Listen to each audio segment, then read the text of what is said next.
So much editing for me to do. Sorry. That's totally... Cutting is easy. Young man, living is harder. I'm keeping that.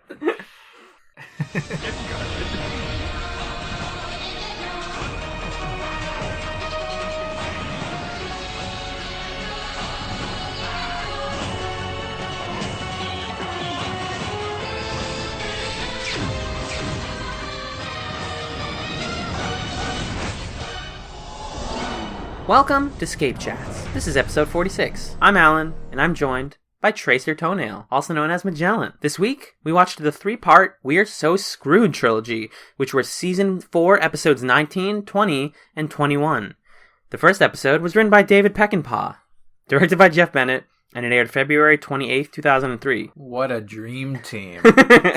They made a fetal attraction. Mm-hmm. Ugh.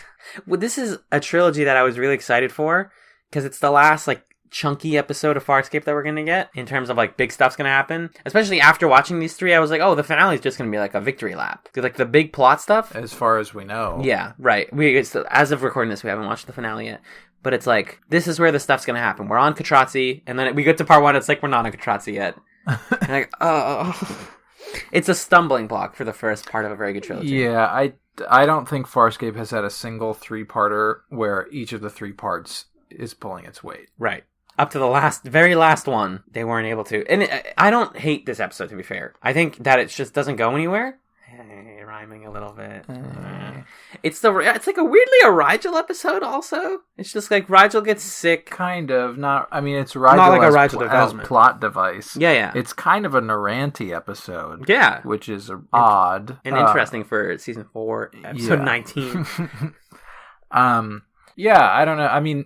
It's cool that usually, I feel like the trend usually in these three-parters is that the second part is kind of a dip because it the feels dark middle chapter. They're stretching content of 2 episodes into 3. But here it kind of felt like part 1 was a part 1 in name only, and part 2 and 3 were really of the same, cut from the same cloth. Because they're on Katratzi and we're dealing with some cool stuff.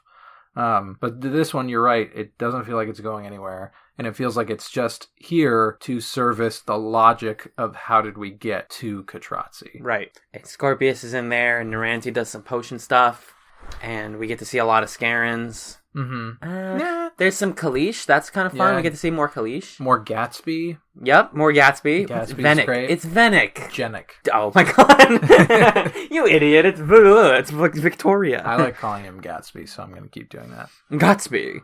Gatsby is a very good name. And I don't even remember anything that happens other than, so Rygel, what was the plan? The plan was they're going to keep the ship locked down so they can find Aaron, and they're going to lock it down by making it seem like Rygel has a deadly contagious illness. Well, so it was kind of confusing how much they were on the same page about this plan. Right. And where everybody was, because Scorpius and John get on this ship, I think with some other people, and the idea is that Scorpius is posing as a Scaran spy on a spy mission. Yeah. And he has an alternate name that he's using, and he knows Scaran spy codes for some reason. Whoa, interesting. How does Scorpius know this stuff? And you kind of pass it off in your head, oh, whatever. He is probably a guy who knows that kind of stuff. We find out later on in the trilogy that has a little more significance. And John is his boy, basically. This is my peacekeeper that I bring around on my missions. Right. And then they're there to kind of do some infiltrating, but then it seems like Sikozu's also doing some hacking or something. And then Noranti kind of improvises this whole make Rygel sick thing. And then Dargo's also there, and Chiana's oh, you're here. And he's yeah, I heard on the thing that what you guys were doing. Do you know what I'm talking about? No. Okay. I just, there was a... Control F Dargo or something? I'm control F'ing the word heard, because I feel like he says heard. Nope, never mind. It just wasn't clear to me how on the same page the crew was. Yeah, and that's the interesting thing is the thing I loved the most about parts 2 and 3 was that it felt like every single person had something essential and interesting to do. And then part 1 was just there's a lot of fluff going on. People are what's Dargo here for? That I can't remember it. Yeah. And what's Chiana here for? I can't really think of it. They were kind of there to just flirt with each other a little bit. Which pays off real nice. real nice.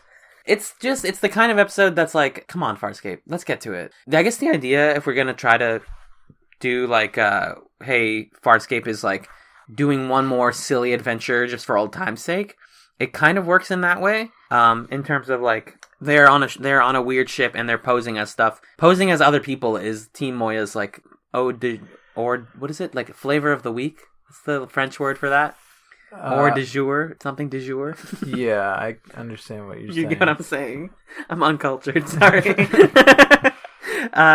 That's like their thing. So then you see it in this episode and you're like, oh, that's really great that they're doing that like fun throwback idea that they always do. Well, I mean, every season ends with them going onto a base undercover as something else, and then it goes bad all the time. Yeah. The reason I called you what I called you at the beginning, Tracer Toenail, that's like the name the guy gives him. He's like, but he has an accent. It's not actually Tracer Toenail. It's like Toenail or something. Tallnail or something. Tallnail. Yeah. And I just heard it as Toenail, and I thought that was really like a dumb, funny name. What else do I have for notes? This is really just a nothing episode. John does in fact lie to a probe at one point. They're like interrogating him, and he manages to break the interrogation or something. Oh, the heat probe. Yeah. Well, because what happens, so they're on this base, and John, basically what happens in terms of plot is at first they're trying to fake the fact that Rygel has this sickness, this like Hynerian sickness, that he had once before. Yeah. They fake some of the symptoms, and then the doctors are doing like an analysis. Noranti comes on as if she's a healer, I think in Scorpius's employ, and then tries to like prolong things and convince them that he has the sickness. But then the Kalish doctors look at him and they're like, oh, he doesn't seem sick at all. And she's like, it's imperceptible sometimes. Right. So then she goes to Rygel and jumpstarts it by actually giving him the disease. Yeah, live attenuating him. The disease that like can spread to other species and kill lots of people. Yeah. And this is the plan. So then John has a cure specifically for peacekeepers and goes to hang out with the nurse and is like, I'll give you this cure. Yeah. And then this is the nurse from Prayer. Correct. Yep. Yeah. And then goes into her nurse chambers. Yeah. And she's like, hey, do you have an extra dose of the stuff? And he's like, why? And she's like, because there's another sebation in here. And he's like, oh, yeah? Oh, yeah. Oh, yeah. And he's talking about Aaron, right? Aaron's son. And then he just like decks the nurse. Yeah. And tries to save Aaron. She's freaking out because she's been hallucinating and been given drugs and Mad stuff. drugs, yeah. And then some Scarin comes up and like punches John in the face, and then they try to heat probe him. And he's like, I was just here to have sex with anybody. Oh, yeah. And then Gatsby is like, Scorpius, he calls him whatever Scorpius' your fake boy name was. Oh, yeah. Your boy was here to like have sex with my people. Get him out of here. Yeah. And then Scorpius I like that role of Scorpius as John's owner in a way. It's just like very funny. Oh, because it's also relevant to like seasons 2 and 3 with the Harvey stuff, where it's like he used to be controlled against his will, and now he's being controlled by willfully. I mean, or at least like pretending to be. That stuff definitely comes into play more in the later parts. So they're kind of like seeding thematic stuff, I guess, that comes in later. Definitely between Scorpius and John, because they get some amazing development in the later parts. But yeah, other than that, and then so Rygel has the illness. And then a bunch of the Kalish are like, we don't want to die. And it's like, some races die from it, some don't. We're all freaking out. Are we going to get killed? And then it kind of just becomes a moral question for Noranti of like, was it worth it? And she's like having like these like doubts about was killing it worth people. it? Let me work it. Drop down, flip it, and reverse it. Yeah.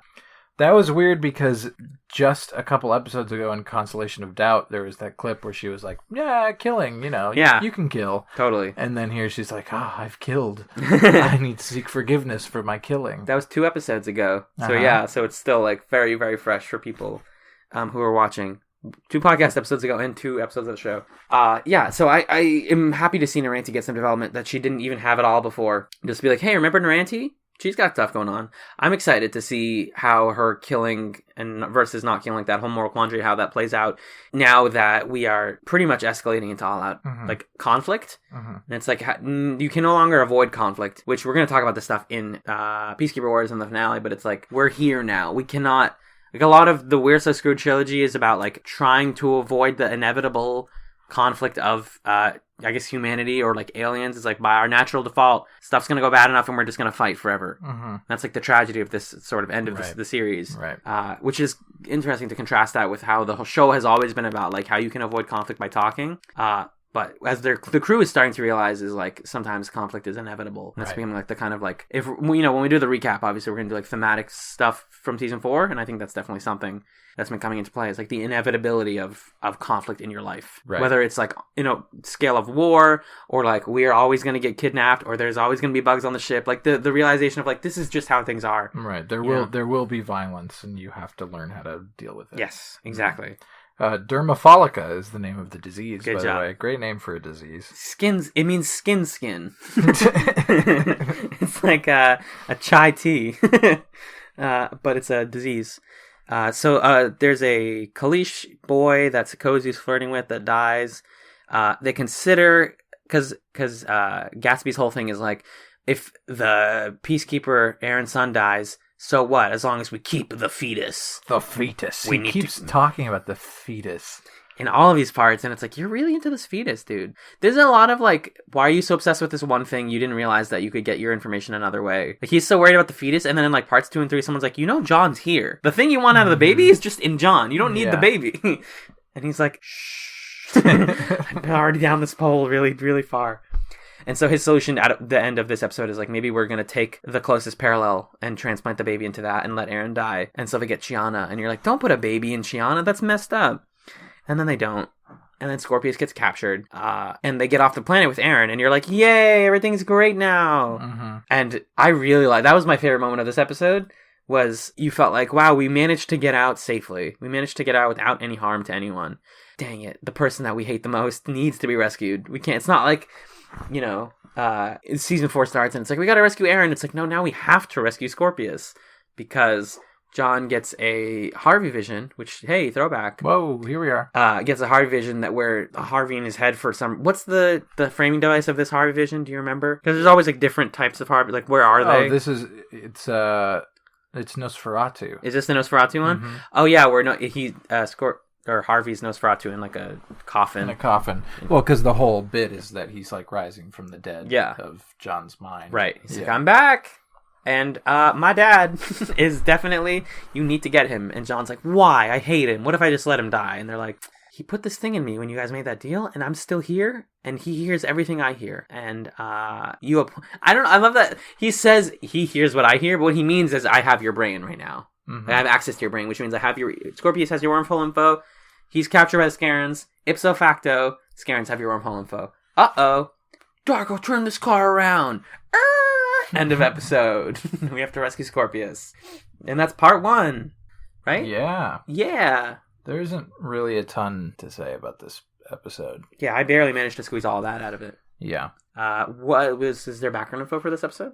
A little part that I like before we get to the background info is it seems to be happening to Sikozu more and more, where her plot centers around her making friends with like a dude that's not in the crew. Yeah, that's like in every single part of this Where's Those Screwed thing, she meets a guy. Yeah, and it happened in the one on the planet that isn't good, where she's like having sex with the prince or something. A prefect murder. Thank you. Good. Thank you. Yeah, so she makes friends with this tech guy, and then he finds out that she is scamming them, and he's like, "You gotta go to jail or whatever. You can't do this." And then she's like, "I'm doing it, whatever." And it's really dramatic, and then Dargo tongues him. Oh yeah. In the back of the neck. I just love the liberal use of Dargo's tongue in this season. Yeah, because it's a big thing that they only use like once in season 1. Yeah. And they're using a lot more. I still think my favorite use of it was in season 2 when him and Joffrey did the double tongue. That's like that's as much of a father and son moment as they were ever gonna get. But this is definitely like because his whole like, is that with Chiana or Sikozu when he does that to the guy? Did I say Chiana? No, you said Sikozu. Yeah, I'm just confirming that. It's Sikozu. He like, it's not that he's protective of women, it's just that he's protective of his friends. And like, there's a scene later on where it's the funniest scene in part 3. We need to get to talking about it at some point in that discussion. But like, when he gets, I think with Sikozu, and every time he goes by the guy, he's like, take care of this this trout, and then they like look at her, and then he punches him, and he's like, no, now you take care of this trout. Boo! And like does it like 3 times. That little where he's like, oh, that worked pretty well, let's do it again. And like 2 feet away, it's like, do it again, works. Do it again, works.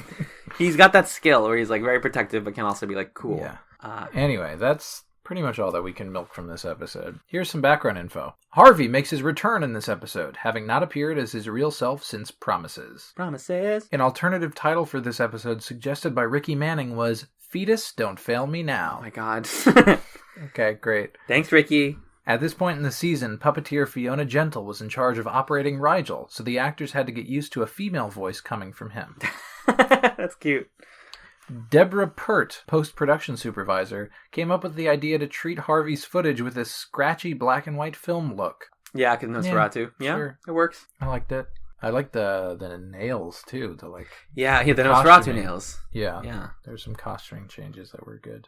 Lots of good, fake nails on the show. At this point, I don't even talk about this season. I've just been talking about the show.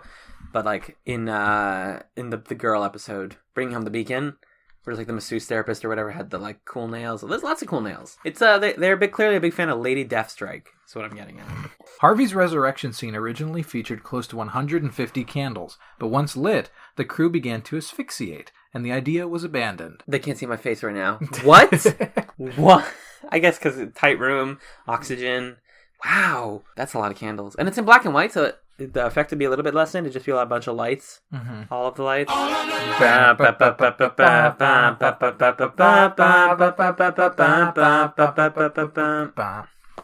In the UK, the BBC would not show the title We're So Screwed, so the episodes were only known as their subtitles.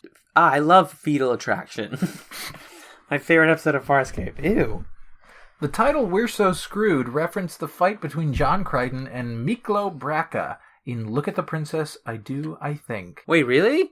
I think that's just a phrase. We're so screwed. They say it in part 2 and 3. They're like, or they say you're really screwed. Yeah, you're really screwed. Oh yeah, he says that to Grayza in one of the really good scenes, and that's in part 2. We'll get to it.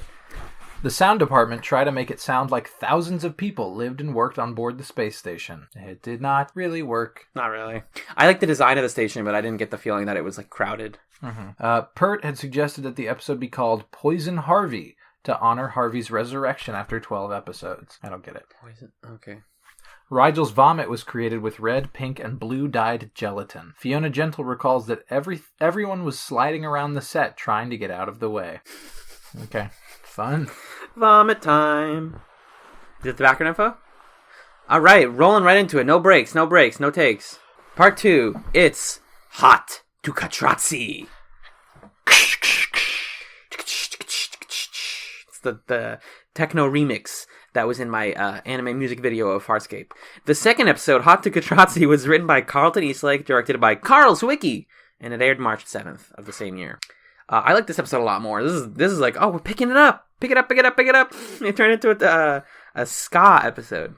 Because Scorpius is the one being tortured now. Which is hella appropriate. Because he's been torturing people since... He was so intelligible in these episodes. When he's being tortured. That torture device is really cool too. There's spikes. If he moves his head too much, he's going to hit a bunch of spikes. Mm-hmm, very medieval. Yeah. So he's getting tortured, and they get on actual Katratzi. Hey, here we are. The first scene in my head of this episode is the table scene. It's very close to the beginning. It's the second scene. So do you know what the first scene? Probably the first scene is we're just gonna go rescue him. The first scene is he's getting tortured. Yeah. And Akna, I love him and Akna talking to each other. It's really fun because Scorpius is doing this whole James Bond flirtation thing. Yeah. He's I only want to go if you're going to be there or something. Well, he says, I've been searching my whole life for a female like you. Yeah. And she continues to torture him. And then I think the crew gets on board Katratzi and charges right in. It's such a good moment because it doesn't need to be... I'm going to proselytize for a little bit. Do you mind? That's this whole show, really. Go ahead. Farscape doesn't need to be a show where the infiltration of the base involves shooting. It doesn't need to be we're going in, someone throws a grenade and we're busting in and we're going to fight a ton of guards. It's not that. And it's not a quiet moment, but it's a theatrical moment, which again is this whole show's thing. Because John comes in, he just busts into the main room where it's the scaring boss. Right. There's the guy. The Emperor, Akna, Gatsby, the head of the whatever. Grayza, Braca. And then Aaron and John are just super cute. We got to really talk about Aaron and John in these episodes. Their relationship has flourished so much. Mm-hmm. And he just kicks the door open and he's like, hey, I'm here. I'm for sale. What's good? I'm John Crane. I got info you guys want. What's up? And he jumps on a table and he's like, let's start. I don't know the lines. But he's like, let's start the bidding. Like, hey, who wants my info? And they're like, who are you? Can we kill him? And he's like, boop, don't touch. Yeah, I have a bomb right here. He straps a nuke to himself. Very cool. Very season 4. We're no longer like, the bargaining chip isn't like, oh, we're gonna like take something from you, we're gonna steal something. It's like, we're gonna kill everyone. We are no longer a fun group of like pirates. We are terrorists. Yep. They say that at this point. They're like, hey, I didn't know terrorism was the thing we were gonna do in this episode. Yeah. I just want to read his speech. Yeah, please do. That when he comes in.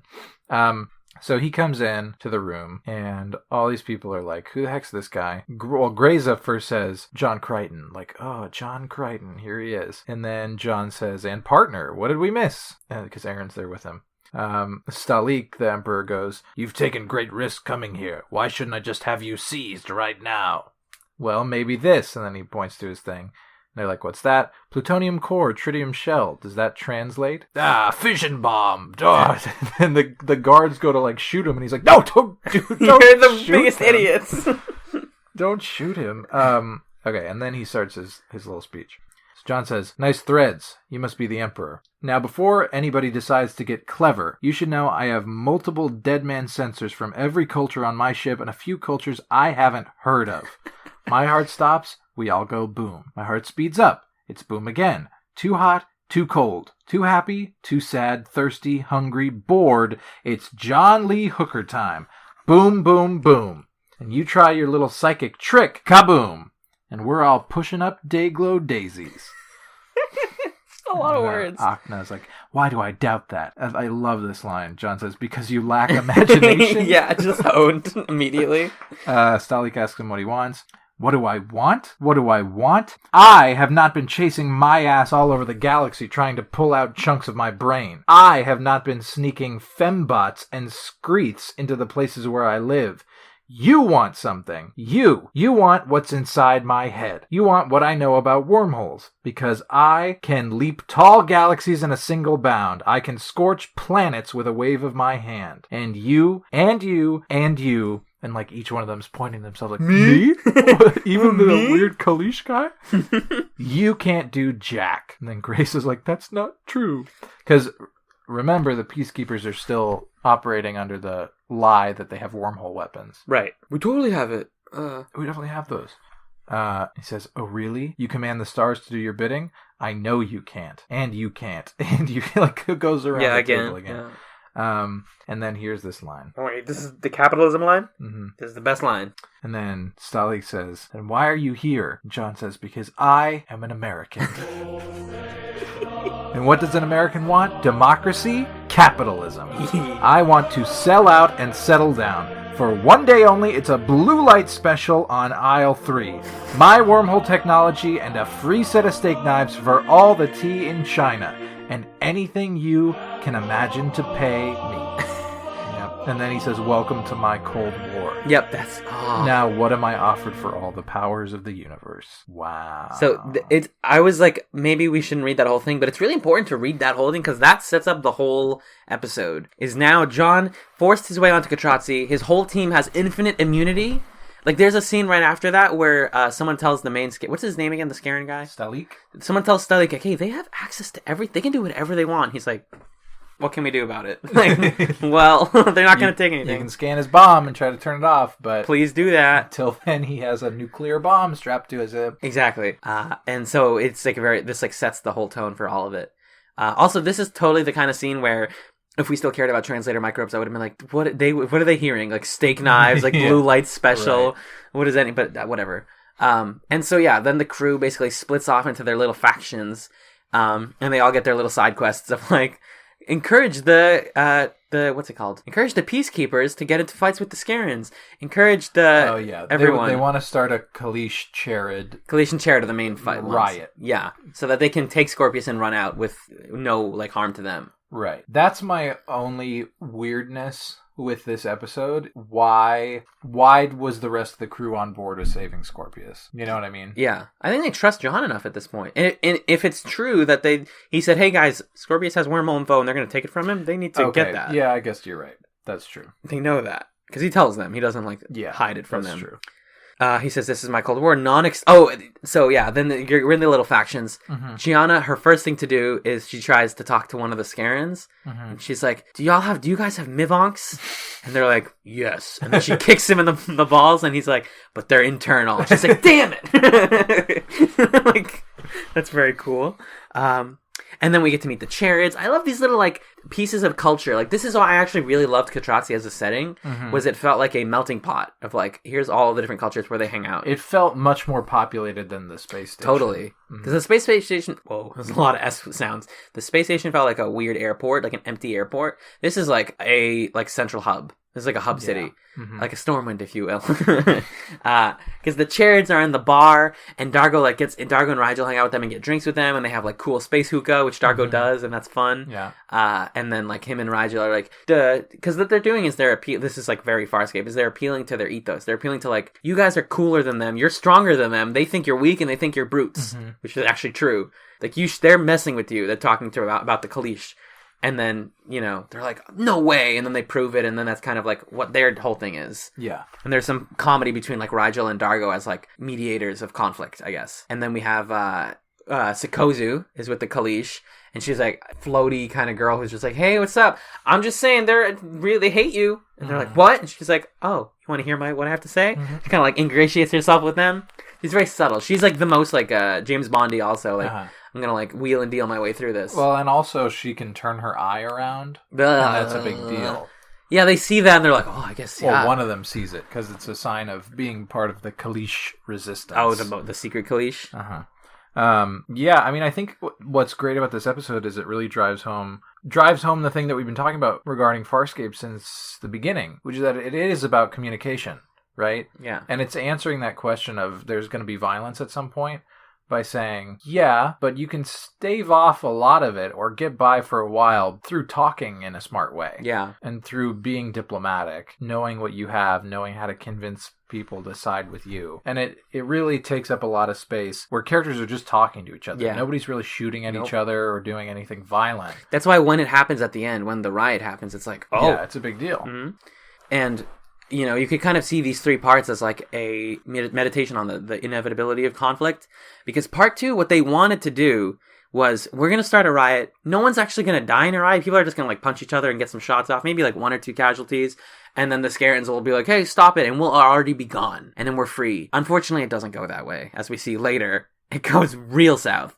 But in this episode, that's their plan. It's very simple. It's very like elegant. It's like, we're going to leave. We're going to start a little fight. And we're going to get out during that fight.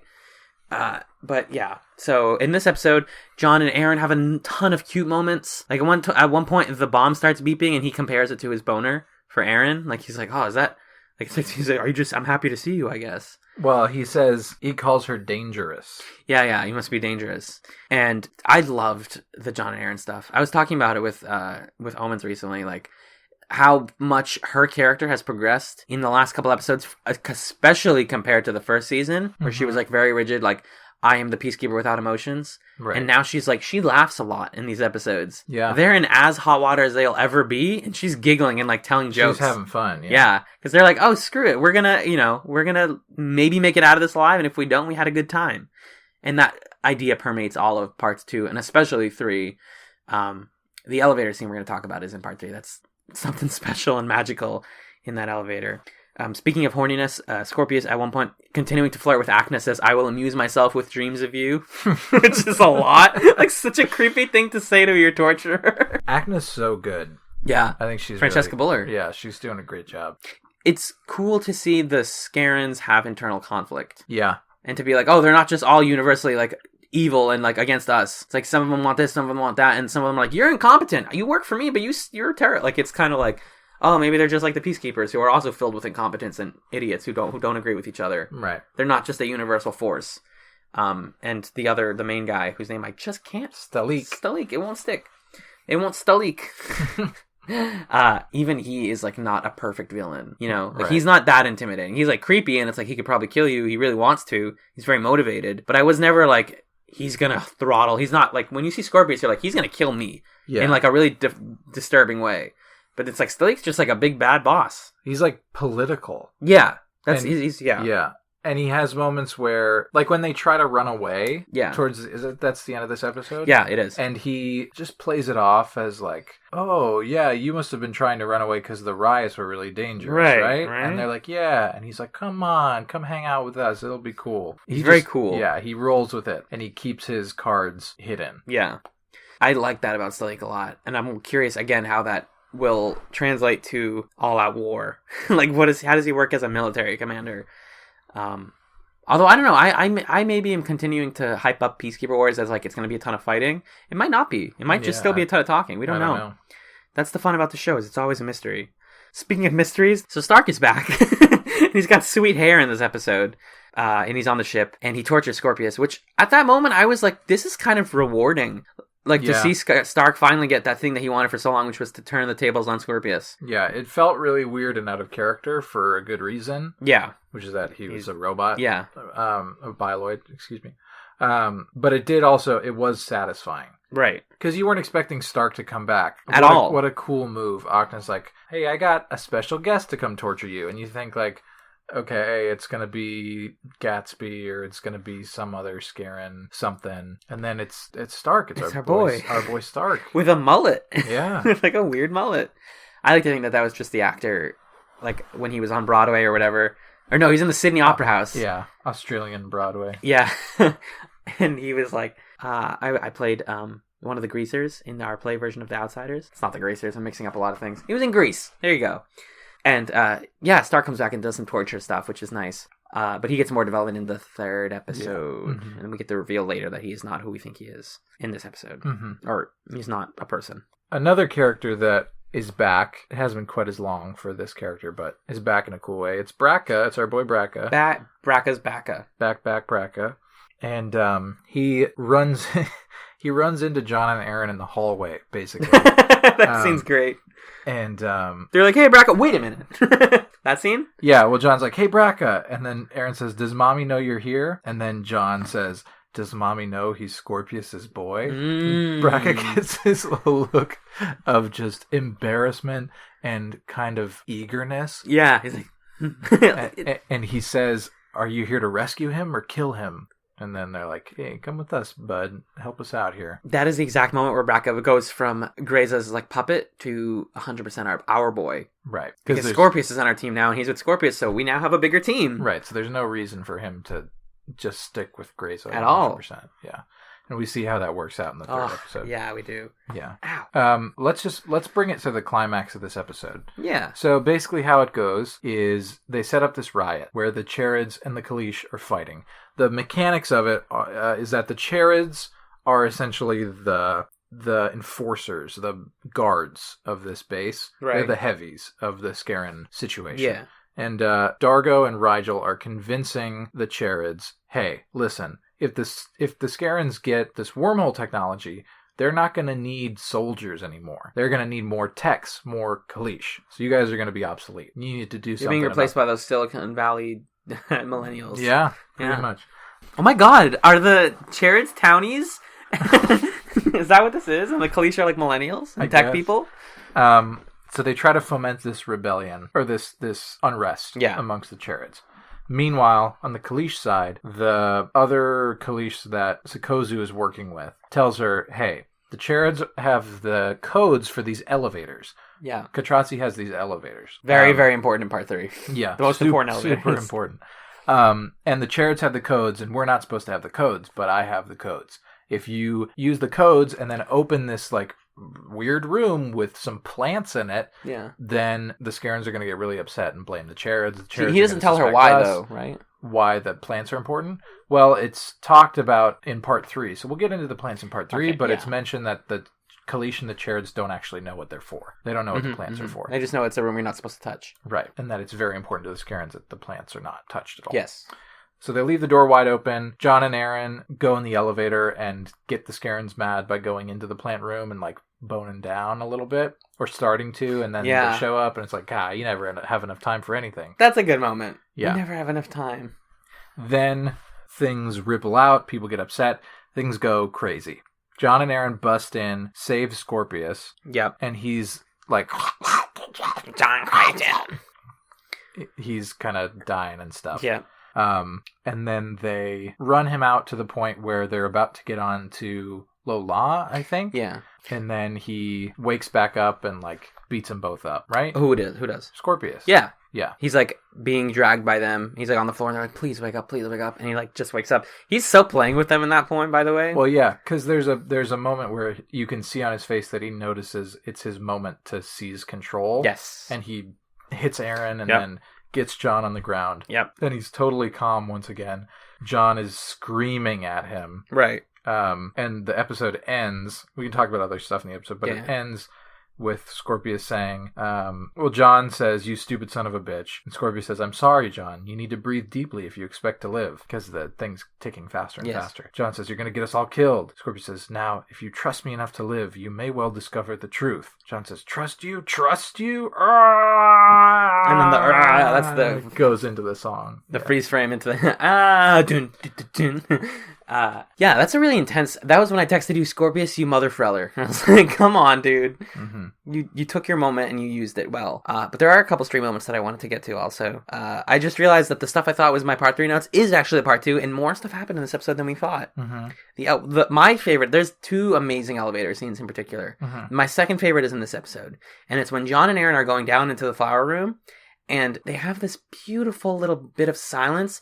I legitimately loved that elevator because there's something about, like, we're in a tight space and we have no control over where we're going to be going. We're just going there. We can't, like, make this go faster. Mm-hmm. And just, like, the inevitability of it, and, like, we're just going to go and let's have this moment to be together. And they're just 100% love. There's no more questions of it. And he goes, come here. She gets close to him and she stands on his feet and he teaches her how to ballroom dance in the elevator. And it's like, it's beautiful. Like, we might be killed in the next couple minutes. We could lose everything. And I never thought to teach you, how to ballroom dance. And let's do it. And they do it for a little bit. And then the elevator opens and they get out and they're like, maybe we can try to have sex in these flowers. Nope, doesn't work. And then she says, we never have enough time. And that like, from the elevator to the moment where they're on the grass says so much about their relationship. Like, if they had more time, they would have more time to watch TV on Moya, to learn ballroom dancing, to, like, be a couple that they've never gotten to be. And it, like, was heart-wrenching, but beautiful at the same time. It really, like, that scene hit me really hard.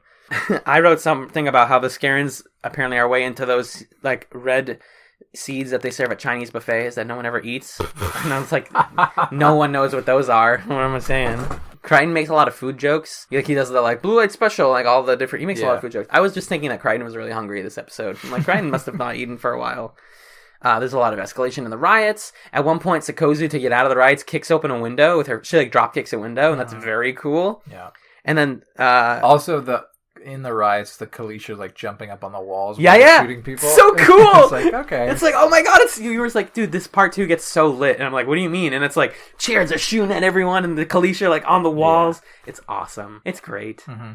One other scene that I wanted to talk about that kind of ties into the ending, it foreshadows the way Scorpius acts in the end a little bit. Mm-hmm. Stalik comes in to the interrogation of Scorpius, and he's like, Akna, get out of here. Like, you're dumb. You're bad at your job. Yeah. Oh, man, I'm bad at my job. I'm upset. I'm Akna. And she leaves. And then Stalik says, he and Scorpius have a conversation. Stalik says, I'll get the truth from him. I thought you said she couldn't harm you. And then Scorpius says, and she couldn't. I'm fine. Quite fine. I've caused enough harm in my time to mimic it well. Mm-hmm. So, first of all, you know that he's faking. Yeah. That he's got something up his sleeve. Stalik says, we still haven't found a way of disarming Crichton's weapon, but he has demonstrated a convincing command of wormholes. Scorpius says, I can separate him from the bomb. He trusts me more than he realizes. Just bring him to me. Stalik says, will you, or will you betray me? And then Scorpius says, I've served you for 10 cycles as a spy. Why would I betray you now? Betray me and you will die in this machine. But deliver Crichton's knowledge to me, and all the power you seek will be yours. Interesting. Cut to Magellan going, why is he on Moya? Why is he staying with the gang? He was a spy. So Scorpius a spy for the Scarens? So I think he's good. I thought he was kidding. I think what we, like, find out in part 3 is that he was posing as a spy. Yes. He's a double agent. Okay. He's, like, working both sides. So the Emperor thinks that he's a spy for him, but really he's not, and he's been trying to get to a point where he could destroy the Scarens. Right. Okay, that's what I thought. Yeah. That makes sense. That's the right word for this to go. Because I was going to be disappointed if it was like, no, but Scorpius was working for the Scarens all along, and that like would bum me out a little bit. Yeah, that would be messed up. Like, come on, Scorpius. Like, you spent so much time. Like, why would we get your backstory episode where you hate the Scarens and all of this, like, I want the wormhole info to kill the Scarens if you're still working for them? What a complicated, unnecessary lie. Yeah, because then why not just say, like, hey, John, I hate the Peacekeepers, help me destroy the Peacekeepers. That's effectively the same argument. Yes. From John's perspective. Sikosu does the window kick, and then I wrote Braca my boy in here, because there's that moment where they get stopped by a guard, and then Aaron's like, oh, like we were able to kill a lot of people really quickly, but this guy got us. We might get killed. We're right at the end of the finish line. And then Braca shoots the guy in the back, and I'm like, yes! And then he, like, kind of nods at them, He's like, yeah. Yeah, bring my daddy back to the ship. Braca's so good. Braca's so good. I love Braca. I think the first time we saw him, I was, like, making fun of how boring and nondescript he was. Where you were like, why is this guy going to become more important later? Yeah. This is dumb. But I was wrong. Yes. And then finally, the best scene of the riots, which is in this episode, is Dargo is dragging Sikozu out, and he goes by some Scarens, and he goes, Warrior, could you take this Kalish piece of trowk? And then they're like, and then he knocks him out, and he's like, oh, that worked, let's do it again. Warrior, could you take this Kalish piece of trowk? Bam! Like, does it like several times. He just owns so many people in that moment. And then the episode ends with, like we said, Scorpius has got John on the ground, just like Liars, Guns, and Money. A, B, C, D. Let's read that background info. All right, background information. Pilot does not appear in this episode, but Stark appears for the first time since the previous season, Fractures, not including the alternate reality versions. Right. Also. We'll talk about Stark next. Also, not real Stark. We'll talk about, I was going to say something, but yeah, we'll have a whole thing on Stark. Before Stalik was seen for the first time, there was worry that his costume would be considered rude. It was too late to make any changes before his scenes were shot, though. Because I think, like, he had an armor piece that looked like a little boner down there or something. Oh, sure. Do you think that's what it is? That's really appropriate for the Scarens to have boner armor. He had a cool suit, that, like, bright red thing. Yeah, and with, like, jewels in his helmet kind of thing. Sick. Yeah. He immediately, like, you don't need to know anything about him. It's just costume design says everything. Like, he's the boss. He's big. He's red. Yeah. He's just clearly immediately in charge. Yeah. Yeah. And Akna's costume, too, shows that she's, like, pretty high up there, but not quite. It must be the hat, as Aaron says later. They keep talking about the hat. Yeah. Ben Browder ad-libbed the line, I am an American. Or he ad-libbed the I am an American scene. Oh, wow. Guy Gross considered putting in the American national anthem, but decided it would be too over the top. Da, da, da, da, da, da. So that makes me question how that works. By ad-libbed that, do they mean that he improvised that line? Because it did feel improvised. The part where he's like, I'm an American. What do we want, democracy? I think the feeling I got from that scene was that John is just rambling to, like, kill time. So that's why it made sense. I was like, oh, either that was the point or he ad-libbed it. And the answer is kind of both. I'm wondering if it was like the rest of it was scripted and he ad-libbed that part, or if they were like, okay, we're going to have a scene where John Crichton jumps up on a table and gives a crazy speech. All we need from you is to eventually say that you want them to bid for your knowledge. Yeah, like they gave him an end goal and he just kind of filled it in. That's probably what it was. Yeah, right? I like that. He did good work. Like that, because that's such a good thing that you just read. And that apparently if a lot of that was ad-libbed, I'm like, damn, good job. Mm-hmm. The dance in the elevator between Crichton and Aaron was decided by Ben Browder and Claudia Black, who felt they deserved a romantic moment amid all of the chaos. They get it. Yeah, they do. Ugh. I don't want to cry. The original concept by Dave Elsey for Stalik was to have a large animal-like Scaran puppet that would have dwarfed Scorpius. Ooh. That's kind of a cool idea. Yeah. He's still really big. Yeah, I like the way he looks now. The subtitle for the episode was suggested as a joke by Ricky Manning. Ricky Manning is just in there suggesting titles all the time. He's a goof. He's a goofer. Hatakatratsi. It's real good. According to director Carl Zwicky, the script for this episode had the most changes, going through 12 revisions. Those pages marked double green.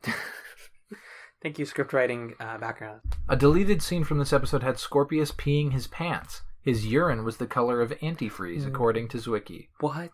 Thank you for cutting. Like during the torture, like he freaked out. Because the torture here, it's just like him vomiting like foamy stuff. That's his torture. Sikozu is revealed to be a bioloid. She does not appear to be the same sort of bioloid as the fake Aaron. Okay, we talked about this last time in the background info. For people who didn't listen to that, this is where we found out. Where we were like, oh, we found out last week that Sikozu, or in 44, that's 2 weeks ago, that Sikozu was a bioloid. They don't explicitly say it here, though. They just show, like, she can move her eyes, so she's probably not a regular Kalish. In part 3, she talks a bit about what she actually is, but that isn't even really a bioloid. Yeah, that's just where I'm part of a rebel cast. Yeah, that background info that felt like we were spoiled by, I feel like was misleading. Yeah. Because it made me think, she was, like, essentially a Cylon. She's a robot planted by the Scarens. Yeah, but that's not true. What she is. Quite the opposite. Yeah. Anyway. I don't know. Is that the info? That's the info, my man. Fun times. Let's take it to the Moyabag and then bring on a bonus boy for the next episode discussion. Hello, ScapeChatz listeners. This is Alan bringing you the Moyabag for episode 46 of ScapeChatz. This was our 3-part episode discussion of We're So Screwed, the last 3-parter of Farscape, and our second to last episode discussion before the end of the series. So it was very exciting, and we got some good feedback this week. Starting with Twitter.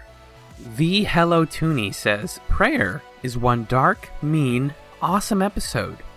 So there's +1 for Prayer, another person who actually likes that episode. Number 2, we got Angela Scrangela. My name is Angela, hey, hello! Who says, Prayer would be on my top 5 list if I ever make one.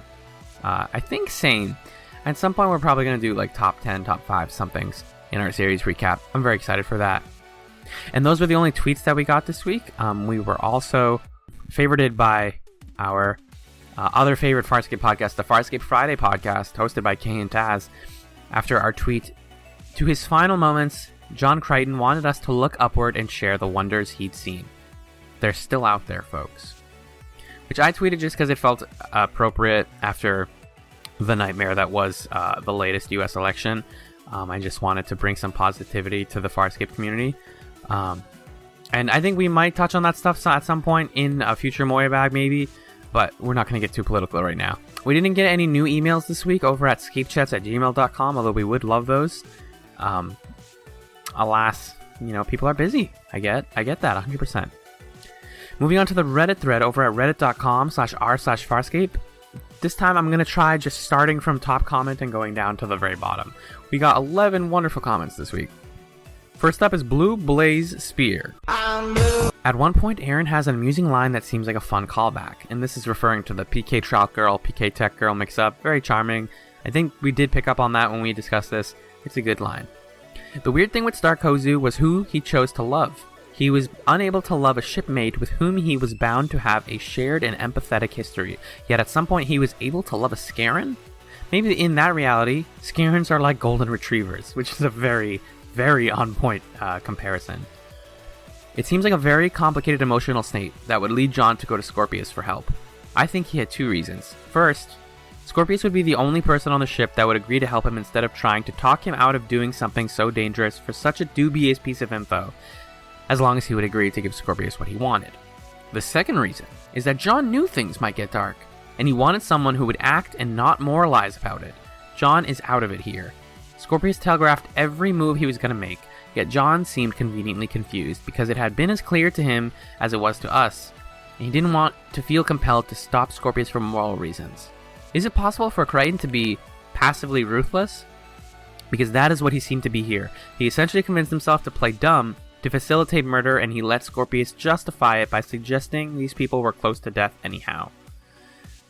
I like that term passively ruthless a lot, and I think that is the most, not cynical, but like Farscapian, if you will, way of interpreting their whole good cop, bad cop routine, where it really is just John is bringing him on because he's doing the stuff that John would never have done himself.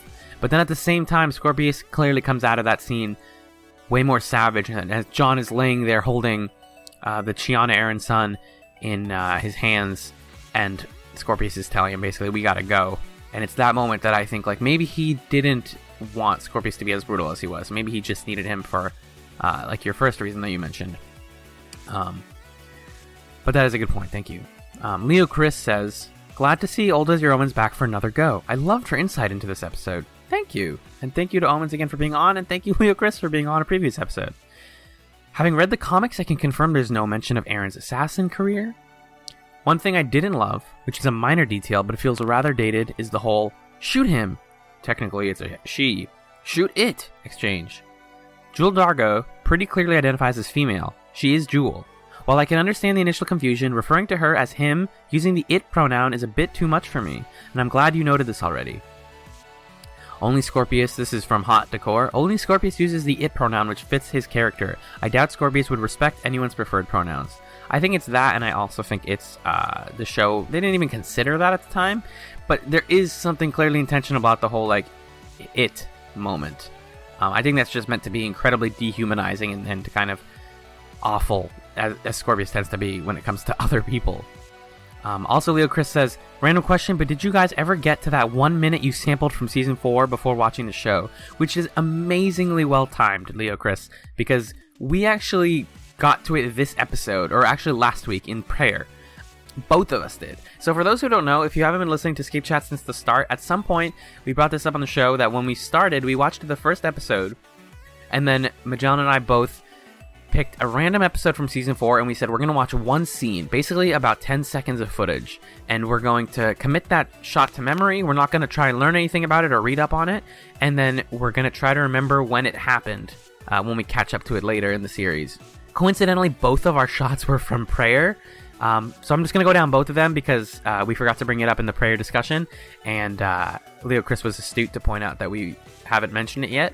Mine was basically a shot like 20 minutes in, where Aaron is on the interrogation chair being interrogated by the short-haired woman who's asking about the pregnancy. That was the gist of it. So all I saw was that, and I'm like, I don't know, why are they talking about a baby? Aaron's son? I'm just confused. This is dark. I remember it being really darkly lit, and there was like yellow lighting, and I was right. So I very, very vividly remember that back in, like early 2015 at this point. And Magellan's shot was basically just a long shot of a ceiling that had a bunch of vents when they're like carrying Aaron through one of the hallways, and Jason Clarke as I think is he Stalik in this episode, or Venick? No, he's Venick. Stalik's not in this one. He's in We're So Screwed. But that was Magellan's shot, and he was like, I just remember a lot of vents. And then when he saw it, he was like, that. Like we watched it together, and he goes, that was my shot. That was my shot. And I'm like, yeah. So we both hit our shots this time. I think the next time we do a longer show like this one, we're going to try that same little experiment again, because it's kind of impossible to spoil anything from like 10 seconds of out of context footage. It pretty much always is, unless you hit like the end of an episode, which we made sure not to do, because then you might just get like a reveal or a death. Middle of the episode tends to just be like exposition or like scene setting. So thank you for pointing that out, and stay tuned for our next show when we probably do the same thing. Johnny Fogg says, why is Jason Clarke in a non-speaking role? And then I remembered, he doubles as the Scarron, referring to the actor who plays Venick. This episode is the darkest of any show I've watched, which is, I don't know if it's tame by today's standards. It's definitely brutal by a lot of today's standards and super frelled up, but I don't know if it's the darkest ever. Just back-to-back misery and death with no respite. To be honest, I never liked it. So there you go, there's a one against prayer. I did notice something funny, though. The wiki points out that John and Scorpius have the run of Moya, with none of the DRDs trying to attack them. I can accept it, though. Amusingly, the pilot of the Bizarro universe was a huge dick, so his lack of interest was already established. Which is just a funny piece of background, I guess. Trelanis says, my only prayer thought is as follows. How did Claudia Black not win every acting award ever for her work in this episode? And I think the answer is as simple as, this was on the Sci-Fi Channel and they didn't take it very seriously.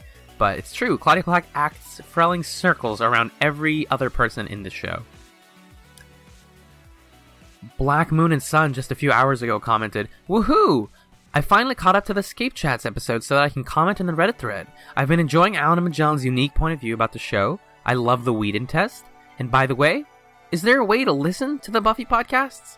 I watched Farscape for the first time on DVD, and I never appreciated the huge time lapses between episodes, so thank you for bringing that up too.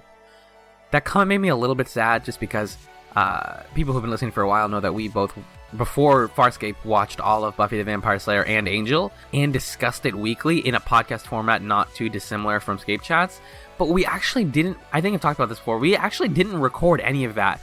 I still to this day cannot fathom how Magellan and I went a whole year talking about Buffy and analyzing it and reading the background info, like exactly the way we do ScapeChatz. And we never recorded it. We never thought to get like a host for the podcast or name it anything. We called it Buffy Chats even, like the whole CHATZ.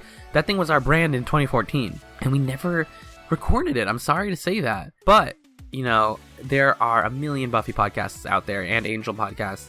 If If you just type Buffy into any podcast app search, you'll find like 50 of them. So that is that. So you should listen to those if you want a Buffy podcast. Maybe we'll record one someday in the future. I don't think that's our next show on the docket, but we would love to do a rewatch someday, and whether or not that's a podcast is to be determined. Finally, a comment from user What Was That? It was a good comment is what it was. This week, you mentioned that Erin's missing time as an assassin is okay to have been left out at the beginning of Season 4, but I think this blanked out period was when a major change happened, and that helped set the stage for her point in prayer. Although we get to see the results, we don't get to see it happen. Those flashbacks in prayer are all we ever get. When Season 3 ended, Erin's son stated that she was leaving because she couldn't deal with the idea that she might have to see John again. In other words, all her Peacekeeper training had not prepared her for losing someone she loved, and it avoided that problem by outlawing emotional ties to begin with. And referring us back to the Wimpy Mountain Climbers comments from Look at the Princess. Somehow, during that time off screen, she had experiences that changed her so she could accept that eventuality. Even if Scorpius hadn't brought her back to Moya at that time, how she still told John that she wanted to come back. How did this change happen? Definitely an interesting story. Aside from missing that major chunk of character development, think about the good dramatic yarn that went missing. Somehow, she had to navigate to the planet holding the Rogue Force, find them, get accepted into that group, and prove that she was not a Peacekeeper spy. All while looking fabulous. I added that part at the end there. Also, as you touched on, balancing off killing those who needed assassinating, her words, with her realization that the Peacekeepers themselves were not noble as she had believed, but also presented an ethical struggle of the type Farscape is so good at letting us chew on. By the way, thanks to Johnny Fogg and Blue Blaze for the info on the Season 4 help from corporate headquarters. I'd had the general story about that, but those particulars fill in gaps. And then Johnny Fogg replies, and they go back and forth about the whole Aaron Son assassin stuff. Basically, what I will say for that is, although I agree that it would have been really interesting to see the Aaron Son assassin years, at least in some way, I am always a big proponent of show, don't tell in storytelling, which basically means, like, don't give me everything. You can suggest more stuff than you have to show me.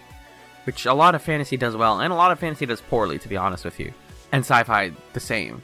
I think it's interesting to suggest that Aaron had some really life-changing assassin adventures that we don't get to see in the show, and just give us the result of those. And also, I think at one point, one of the other Johnny Fogg may have mentioned that that break in time may be explained by something in the comics that we can't talk about. I'm not exactly sure. But basically, would you have really wanted an Aaron Son assassin thing? Because if you want it as an episode, we got the Aaron Son episode. It was Prayer. That was the episode that we needed to see of her backstory, you know, and what she was doing on the Katratzi, not exactly Katratzi base. An Aaron Son assassin episode would not have been as good, in my opinion, because you wouldn't have gotten to see any of the crew's responses. It would be completely separate from what she had going on. But I think that you could totally get into some of that stuff in really interesting ways in something like the books. I would actually read Farscape novels. I know the primary sort of like secondary texts of the show, the secondary texts of the show are mostly comic books and the game, but I would read a Farscape novel, heck yes. And I'm probably going to read the Farscape comics at some point, whether it's for the show or on my own or something, just because I'm curious. That's going to do it for the Moyabag this week, folks. I just want to say thank you, as always, for listening. You are the people that make this happen. After this, we're going to have our final guest discussion of the show with a special guest. And if you would like to guest on ScapeChatz, whoops, you missed your shot. I'm sorry. Because we've already recorded the finale episode, and we're doing Peacekeeper Wars soon, as of this Moyabag recording. We're only a little bit ahead of y'all, so, you know, we've watched the finale, but we haven't watched Peacekeeper Wars when this goes up. What else was I going to say? Oh yeah, if you want to get a voice clip in the ScapeChatz series recap, that's kind of going to be like our all-encompassing Here is Farscape, for either someone who never watched the show and wants one podcast to kind of encompass it, or for people who have been listening since the start and want to pitch in and feel like they've contributed to what has been an amazing project. Please send us your audio, and please send us your takes on Farscape, or on ScapeChatz, or on just sci-fi, and how it's related to your life, and how Farscape has changed you, all that kind of stuff. And just send us an MP3 to scapechatz@gmail.com, preferably in the next couple of weeks, because we're going to be recording the series recap in the next couple of weeks. And we will definitely make a fun little montage of those in the series recap if we get enough of them. With that in mind, I'm going to send it back to Alan, Magellan, and our secret guest for their discussion of the third part of We're So Screwed.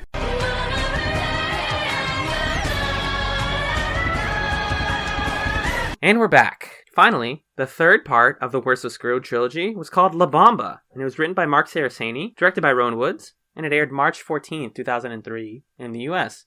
And we're joined by a very special guest. It's Matthew. Hello. Hello, folks. How you doing? Doing all right. This is a big one. This is like the second to last episode of Farscape, y'all. And we got a guest last minute, a friend of the show and a regular commenter all across the internet.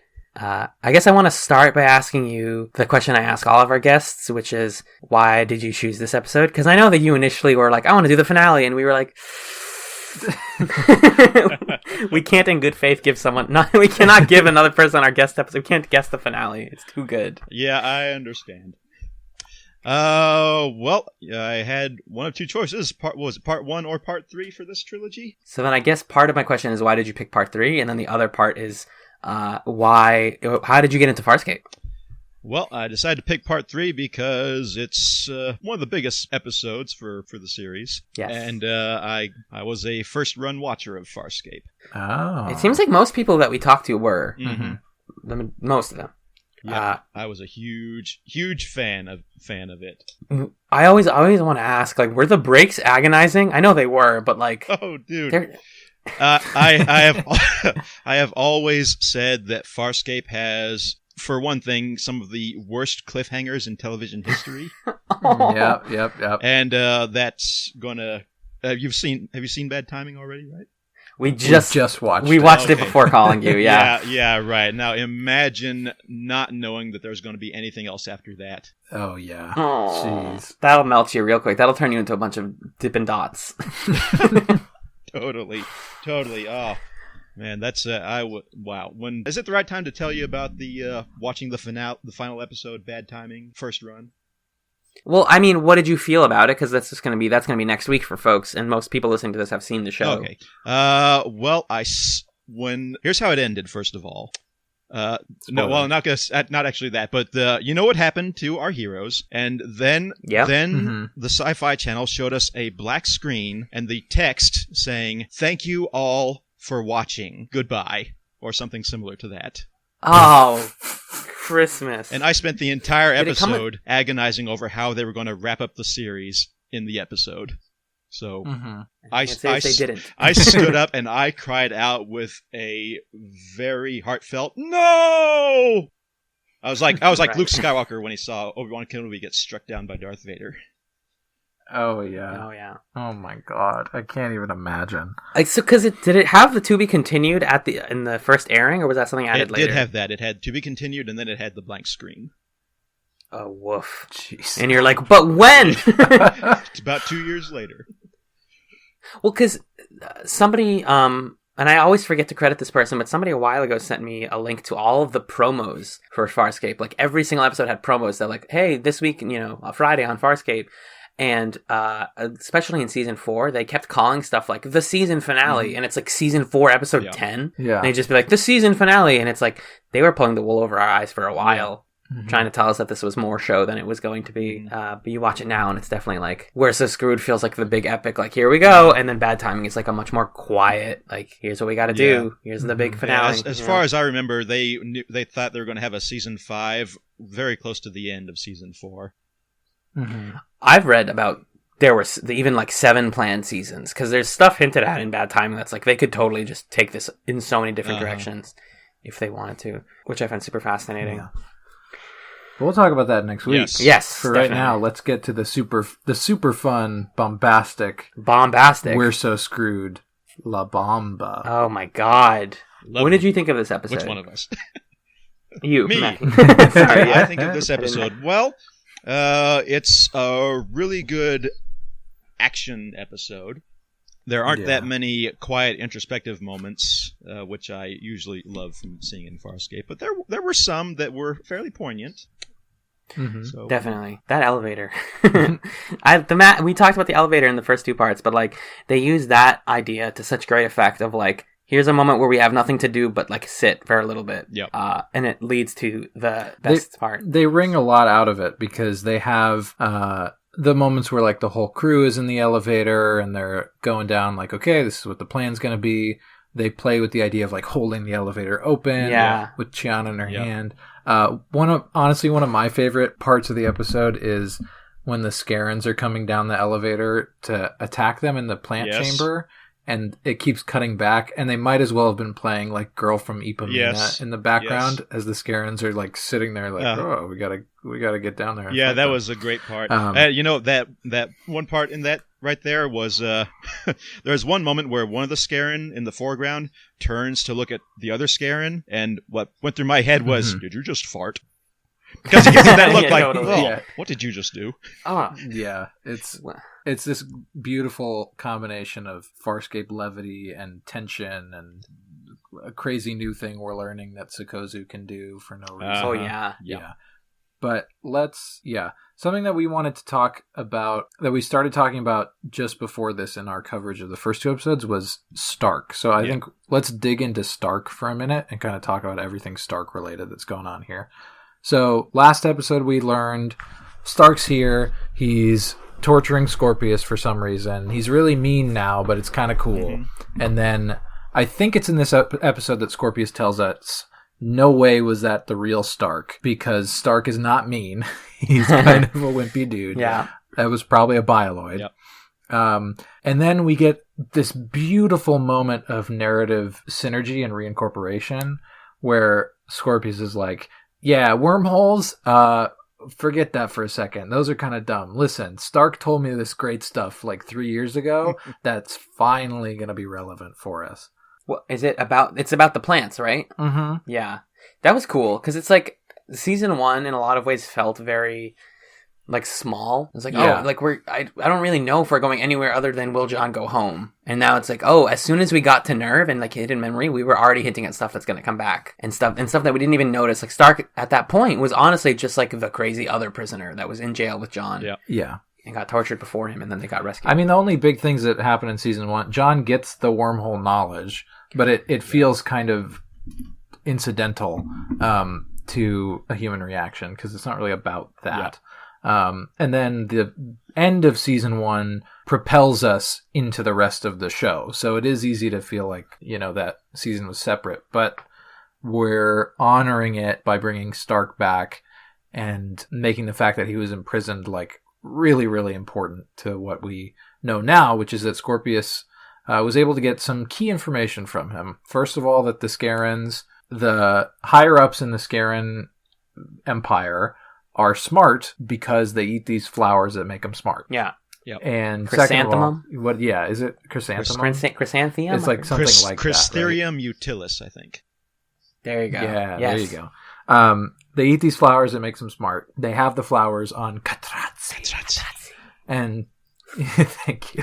And Stark was there as part of Scaren's death rituals. Yes. That he was like, I guess their captor. Uh-huh. And so that's why it makes sense that Starkozu knew the word in the other reality, because Alan's making a face like, oh yeah. There you go. So that even that kind of ties in, and it seemed arbitrary, but now it actually makes sense. Really cool and really smooth. Yeah, that's a cool backstory for Stark. Yeah, it makes him feel, his craziness feel more significant. Like now he has this huge life that happened before the show that has significance right now. Because he didn't have that much before. He was just like a crazy guy. Yeah. Which is funny because, I mean, we're going to talk about it next week, but like Stark now is just like going back to that role where he's like, all right, I had my one piece of info and I'm the crazy guy. Yeah, I'm useless again in a fun way. Very fun. I love, what's the actor? Paul Goddard. Paul Goddard. Paul Goddard, he's my boy. He was in The Matrix. He's got great hair now. Yeah, he's got a cool mullet. Yeah, doesn't he? I made a mark in my note. I wrote in my notes that his long hair makes him look like a Mad Max reject. Everyone in this show is a Mad Max. I mean, some of them were literally hair with the mask and everything. Yeah. It's very kind of like near future weird guy, which is cool. Speaking of betrayal and Scorpius, it's also revealed in yet another fun Harvey scene, which in this time it was playing off of, it was a visual nod to NYPD Blue, where it's John and Scorpius are in the interrogation room, or Harvey are in the interrogation room, and he's like, hey, I have nothing.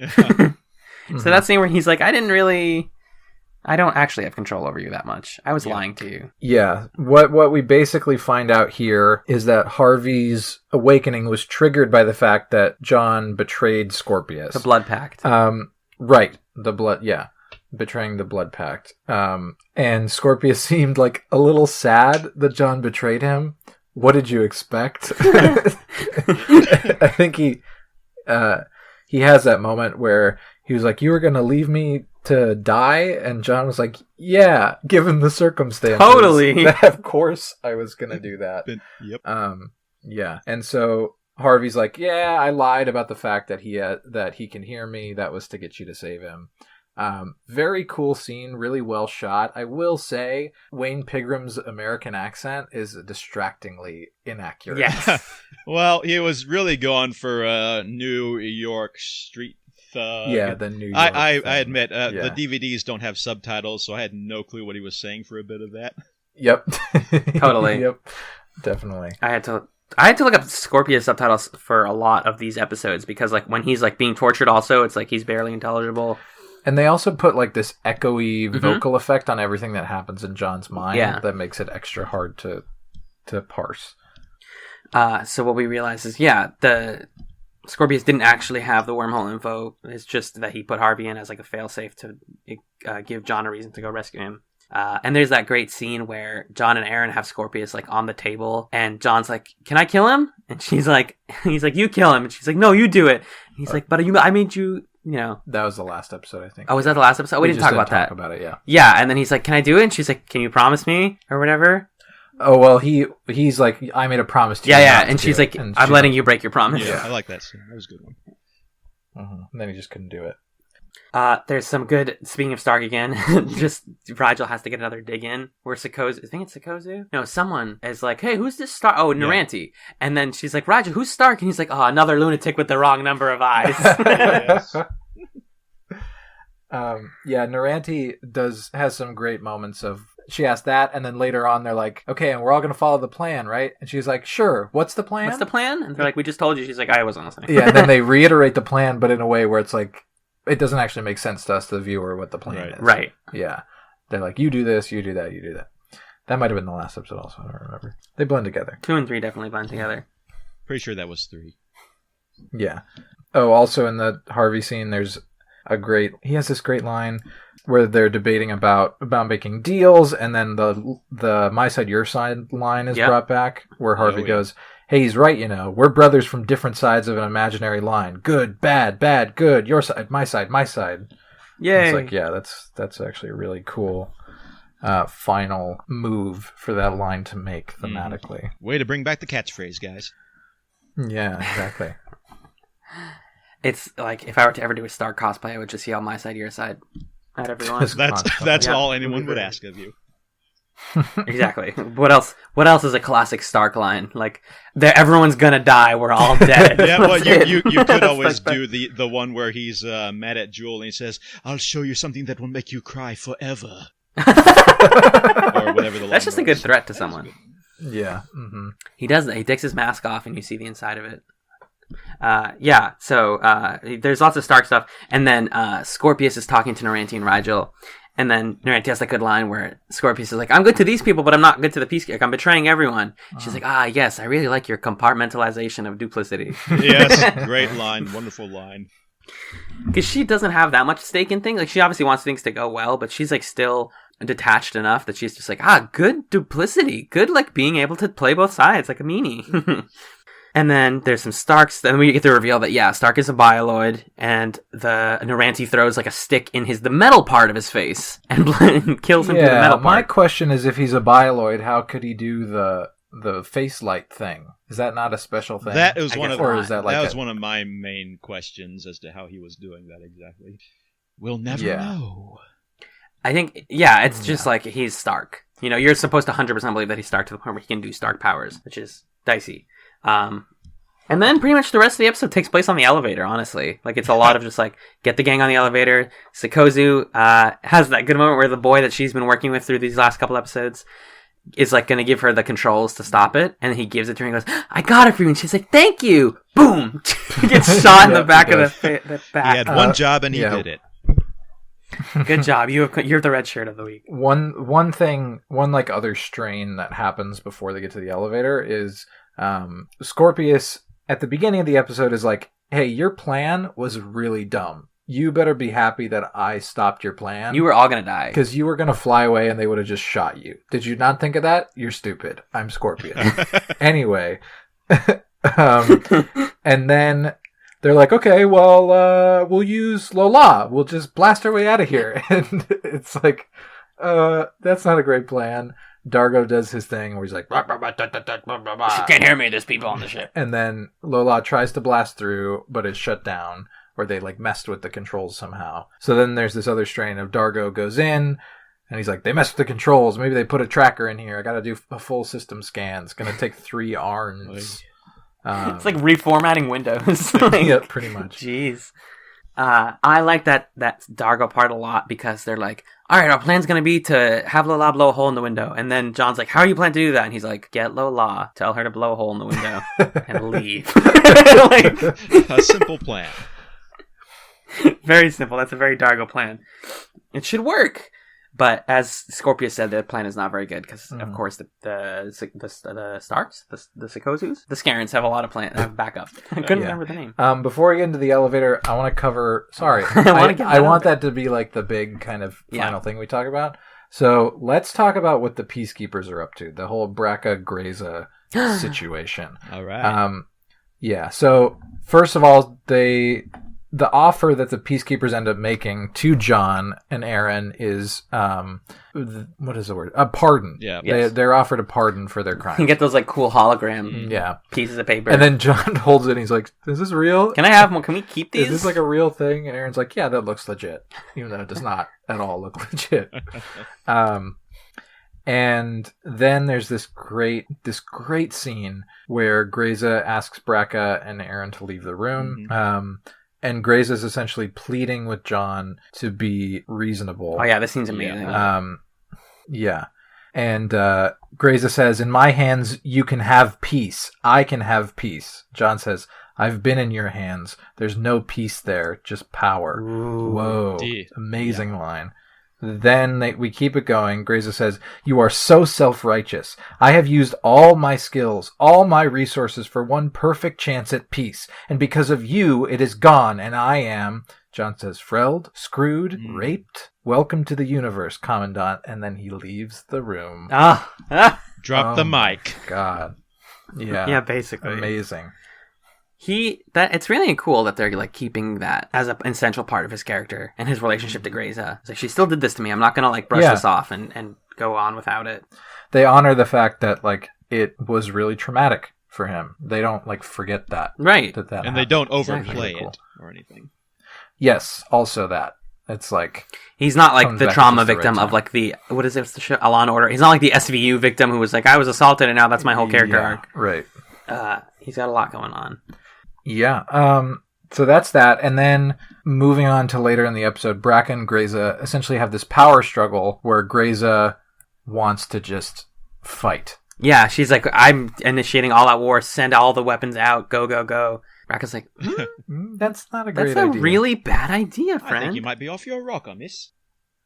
Does he say exactly that? He says something like that. I don't remember, but not exactly that. Something, though. Right. He's basically like, you are incompetent. And then the best thing, the most like Braca the consummate peacekeeper thing, is he takes her out not with weapons, but with the law. Commandant Greza, under Article 6 Rulu Uniform Code of Admiralty Conduct Section 19, due to a state of incapacitation of judgment displayed in multiple encounters under stress, like the most litigious thing. Yes. I hereby invoke the transfer of command and relieve you of duty immediately. And then she's like, you gotta shoot this guy. Shoot this man. And they're both like, nope, he just relieved you of command. That's how that works. We're on his side. Oh yeah, Braca's my boy. Yeah. Oh my gosh, what a beautiful Brekka moment. And they do the good thing where they keep cutting when she's talking about like we're going to kill everyone. It's a worthy sacrifice. You do for the greater good. Blah blah blah. And then you keep seeing the soldiers being like, are we part of this? We're not doing this. We're right? not doing this, right? This is crazy. And then Brekka, our boy, he's just like, nope, I'm taking command. Sorry. Brekka did pull that one guy aside before they did all that, so I think he may have had an idea of what was going on. He had some plans. Yeah, that's true. Yeah. I love Brekka so much. I love him so much. Like, it's like Brekka and Dargo are my two sons. And they fight.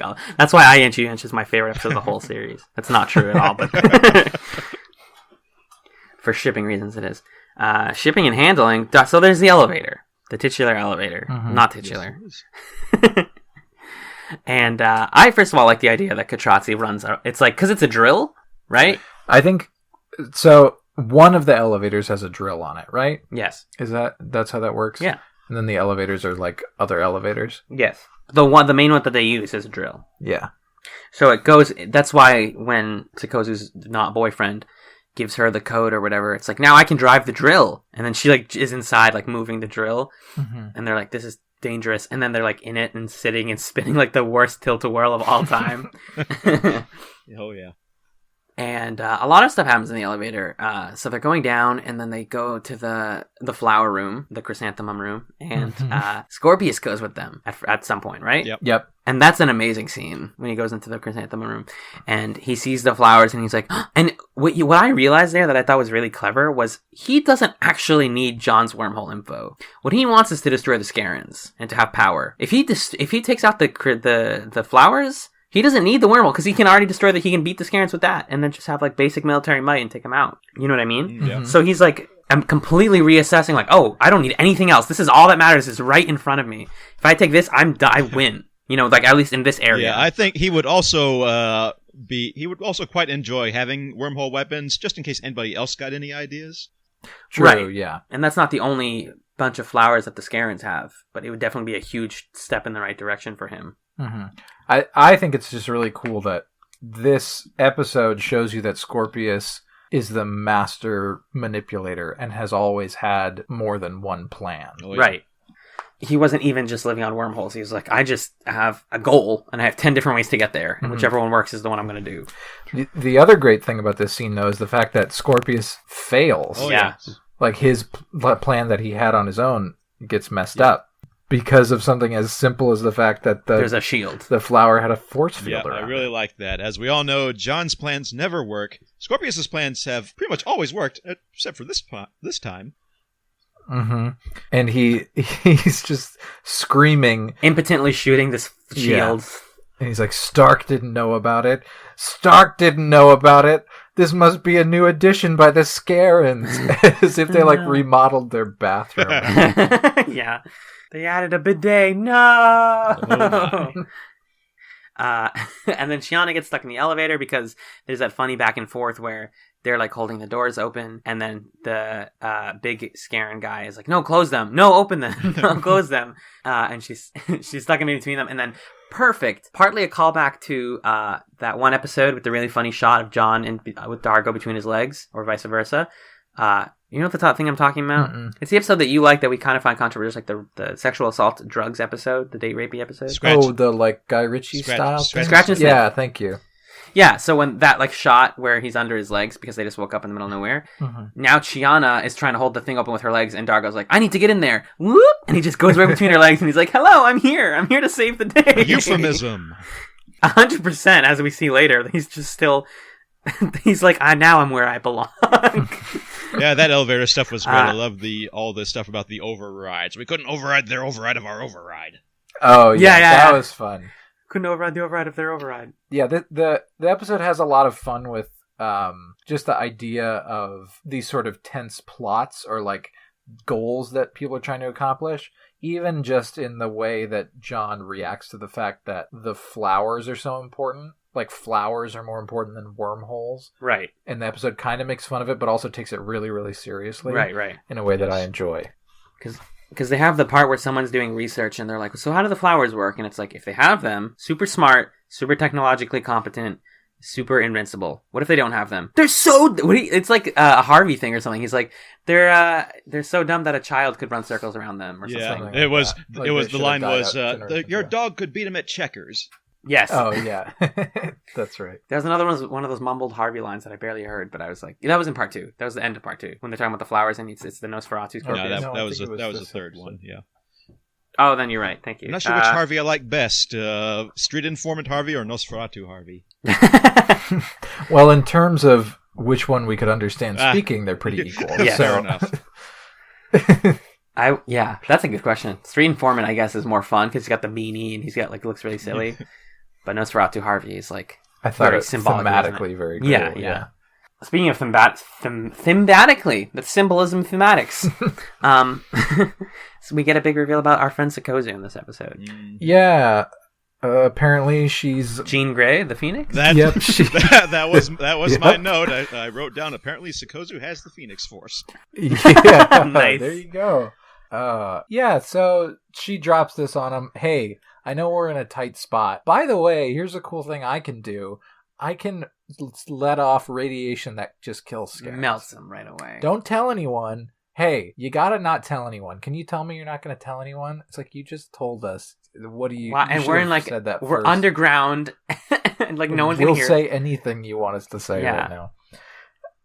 My first question, by the way, was why didn't she do that before? Why didn't she just come in and nuke all the Scarens? Well, that's a good question. I don't think she was ever in the room with the Emperor or anything. But also, the reasoning she gives is that the people who get away are going to tell others. Yeah, she doesn't want anyone to know about the fact that there are Kalish that can do this. Yes. Because that would be... Because then...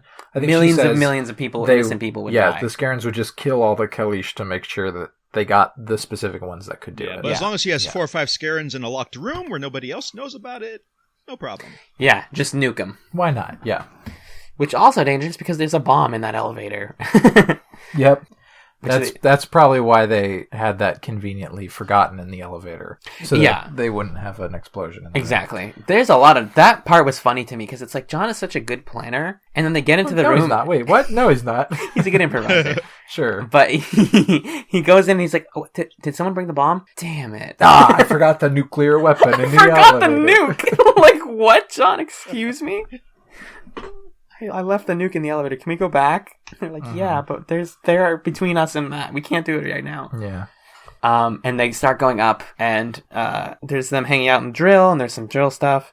And then John has that whole funny thing about, he says the best thing that we can do is nuke. He suggests that at this point. Yeah, well, so I want to first, before we talk about what exactly happens, there was an exchange that we skipped over in the Harvey scene, where... basically, Harvey's like, Scorpius is smarter than you. And then John says, you used me. Scorpius says, we use each other. John says, you're better at it. Scorpius says, oh, you're learning.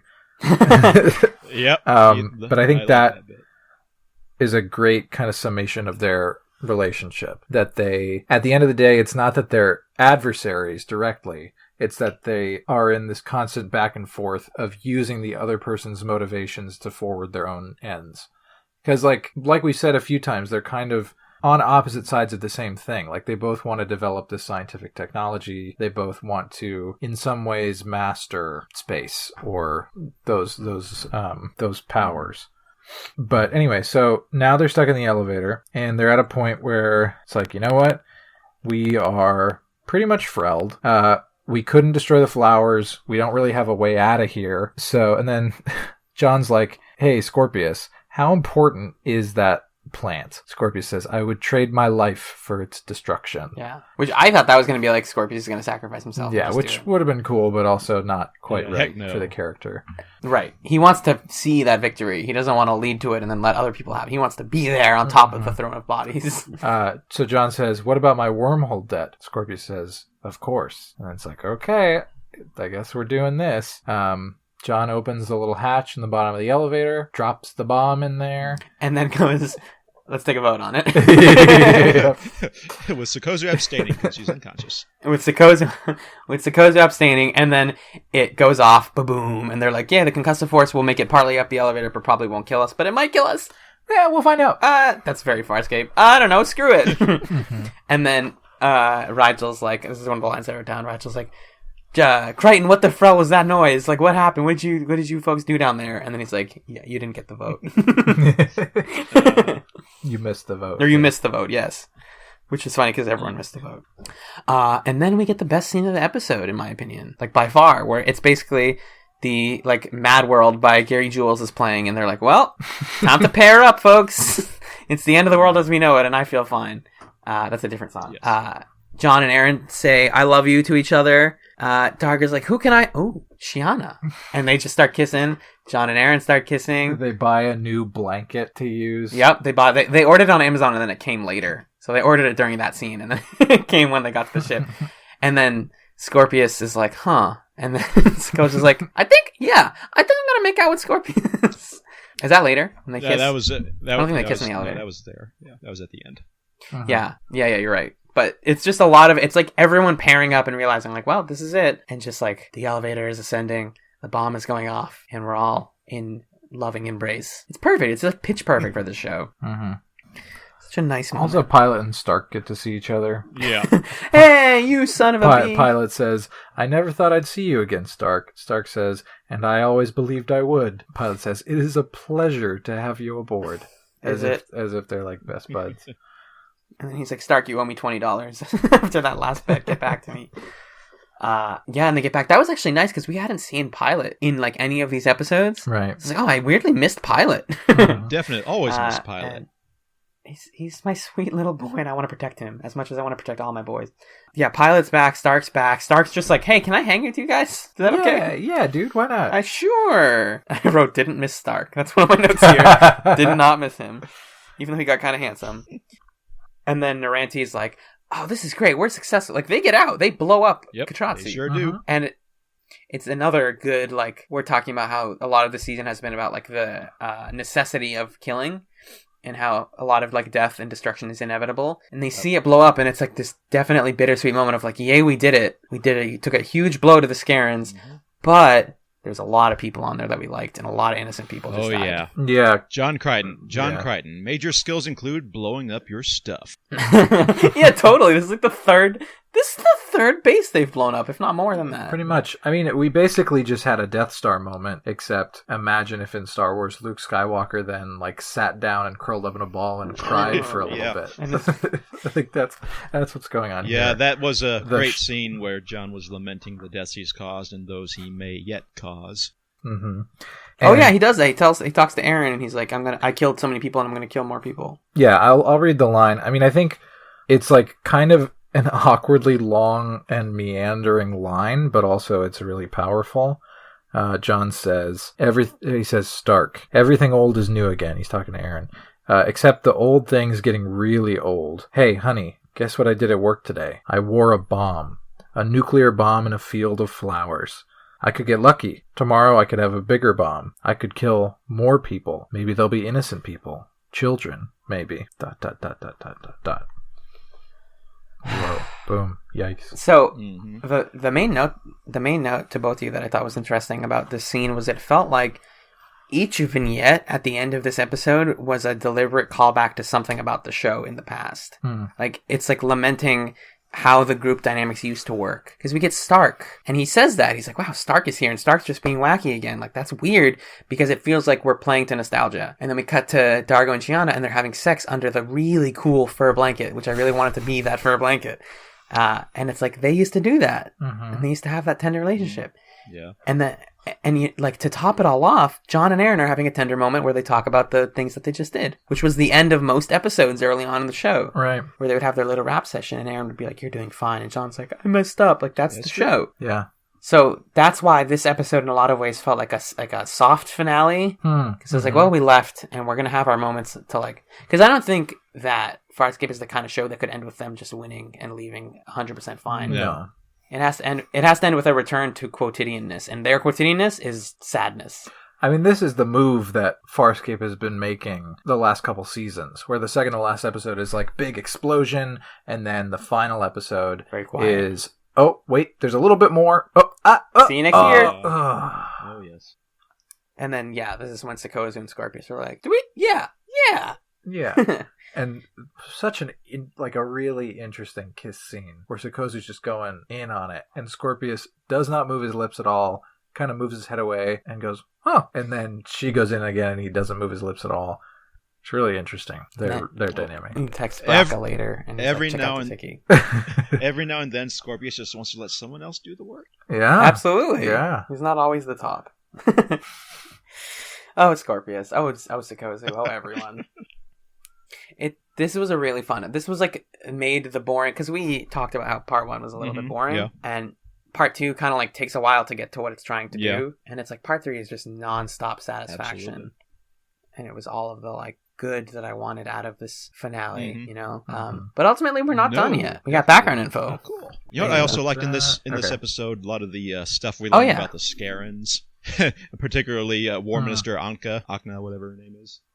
Akna, yeah. Oh, what just about her? A lot of great moments with her and Crichton, like when Crichton and Eren are whispering their possible plans, and then she's right there, and he's like, they just drop all pretense and just talk out loud about it. And, right, she just keeps showing up, and we learned that the Scaran Emperor is an elected position. There's the Emperor, and then there's the hierarchy, which it's like, why is he the Emperor? That's a weird kind of distinction. Plus, and it also you first, please. Well, it also seems like it's the kind of position where you kill the person before you, and then you get to have it's that kind of society. Yeah, absolutely. I mean, John quotes Shakespeare's Macbeth right to her face.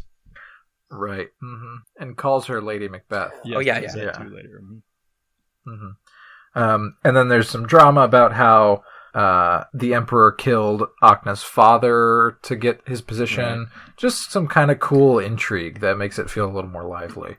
Right, that's the kind of intrigue you don't need to fill out. You can just say it, and it suggests so much. Because it suggests that there's like a Game of Thrones level of political wheeling and dealing going on in Scaran society that we're not seeing.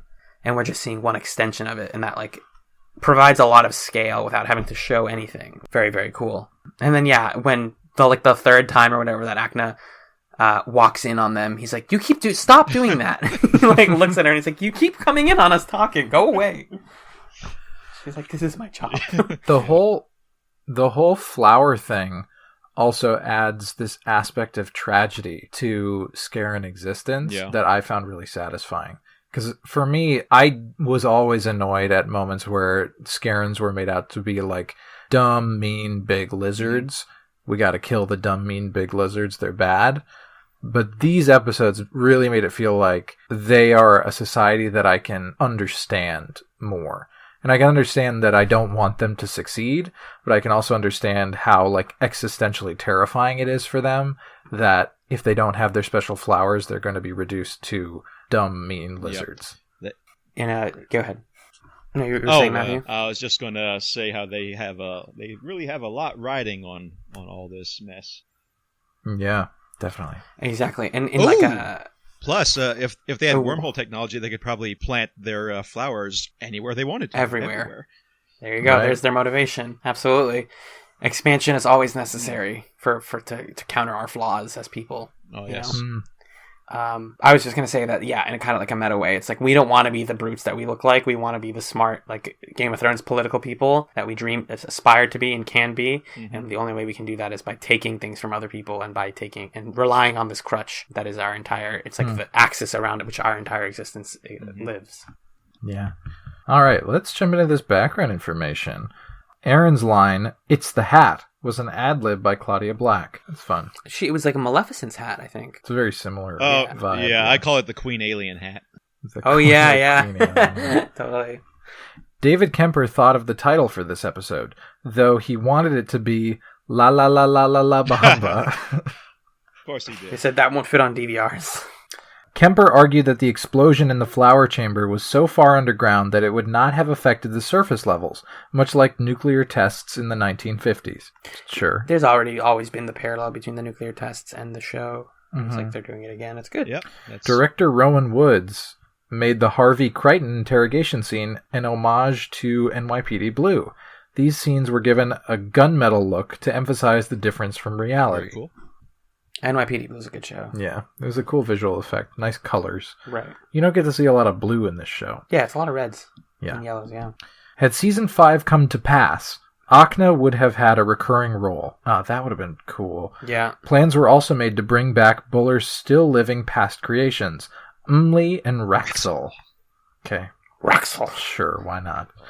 The BBC suggested some alternate titles for the trilogy, including Another Fine Mess. It's a little bit too British. Just imagine they're going in and they're like, we're going to call this We're So Screwed. And then someone's like, I have an idea. Why don't you call it... Wayne Pigrum. Another Fine Mess, perhaps. They're like, what? The show comes out in the US and Australia.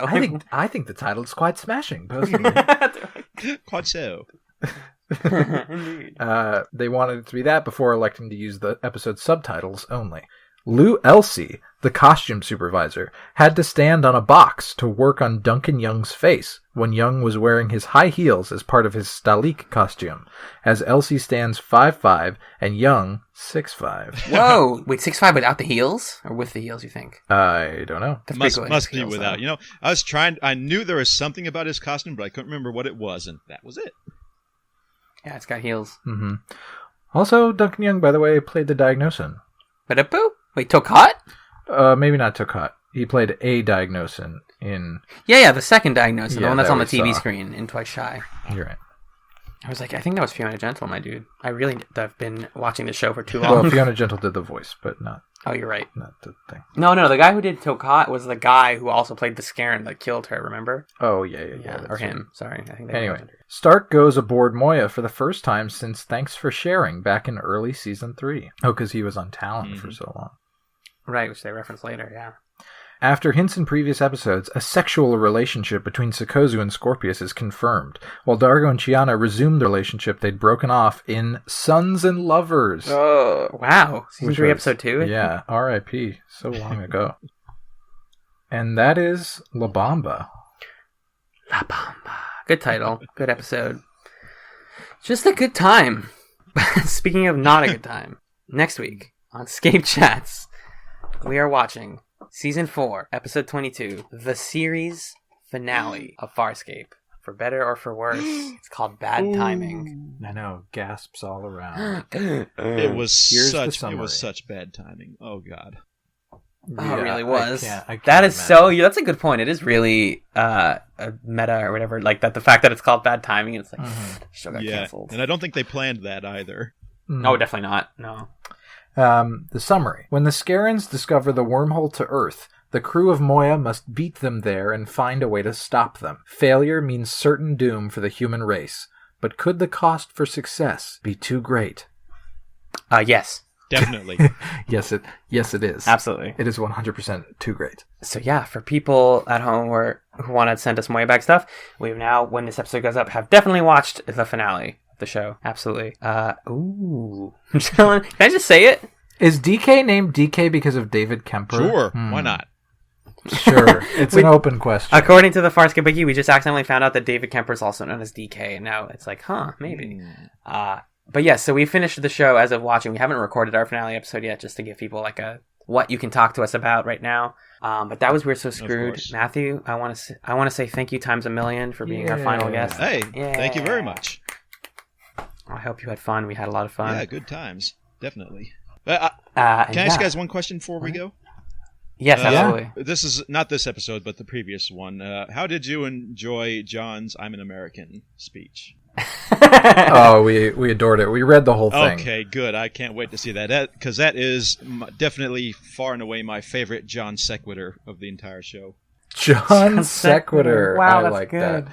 Yeah, definitely like in the highlight reel of the whole show. For sure. I think I'm the only one who calls them John sequiturs. Most people call them Crichtonisms, but I always like John sequiturs a little better. I like John sequitur. I wish we had been using that. I like John. Because I've heard Crichtonisms before, but John sequitur, that's a new one. That's a fresh one. Very fresh, very hot, very spicy. So I think it's time for us to move right on to... I think it's time for us to move right into plugs, Matthew. How do you feel about that? Sounds good to me. Wonderful. Wonderful. Matthew, where can people find you on the internet? You can find me on the YouTube. That is YouTube/user/TRILAAN. I have stuff. Yeah. And that's And if you want to, you can find me on Twitter at NoClassTwit. I'm rarely ever there, honestly, but occasionally I will pop in for something. I always love it when there's people that that were on Twitter at one point and then jump to the Reddit threads and vice versa. I think you've been in both, and I've read your Moyabag comments on both. It's always a good time. And you can find the show at ScapeChatz on Twitter. We got ScapeChatz@gmail.com if you want to send us some fun emails about the finale, about the rest of the show in general. You can send us audio clips of being like, hey, this is why I love Farscape. Because we want to start compiling those into like a big fun montage in the series recap. Just tell us what you, like, whatever you've ever wanted to say about Farscape, whatever you, like, had to get off your chest, favorite moments, favorite scenes, favorite characters, just spout off some nonsense into a microphone and send it to us, and we'll put it in the finale, the series finale discussion. Or put it, you know what I mean, the series recap. It's great. It's a good time. ScapeChatz.tumblr.com is where you can find us there. And I can be found on Twitter at Alan Ibrahim, spelled ALLENIBRAHIM. And Magellan? You can find me on Twitter at JustAFluke. That's JUSTAPFLUKE. Beautiful. Beautiful. Matthew, do you want to send us out? Do you know our exit phrase? Oh, you put me on the spot, and that means I can't remember it. Oh. That's okay. I can do it. It's okay. Once again, for the second to last time, probably. This has been ScapeChatz, finding our way home.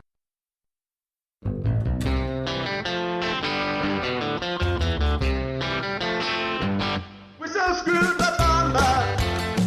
We're so screwed, the bomber. They're trying to make us with his nuclear bomber. It's a nuclear bomber. It'll blow us up if we're not too careful. If we're not too careful, it's boom, you'll see. It's boom, you'll see. It's boom, you'll see. Hey, that Joe Crichton's crazy. Hey, that Joe Crichton's crazy. Totally nuts, totally nuts, totally nuts.